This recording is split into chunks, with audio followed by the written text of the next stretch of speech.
Yes, it's in being Star Cruise. A bomb crashed into Afghanistan this morning, tried to hit the Supreme Court. Killed 21. Nobody's claimed credit for the attack yet. Nobody's claimed credit for the attack. They shouldn't claim credit for the attack because it's stupid. It's brutalizing, stupid. Killing people with bombs. It's just ridiculous. Trying to bomb the Supreme Court. What the hell is going on?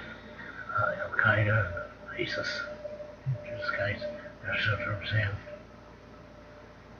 They're from Sham. Guys gotta stop killing each other and start killing each other. They gotta stop killing the other people and start killing each other. They're trying to Taliban and Al-Qaeda against ISIS. Real war. Guys kill each other off. There'll be peace. No more credit. Boko Haram. The list goes on.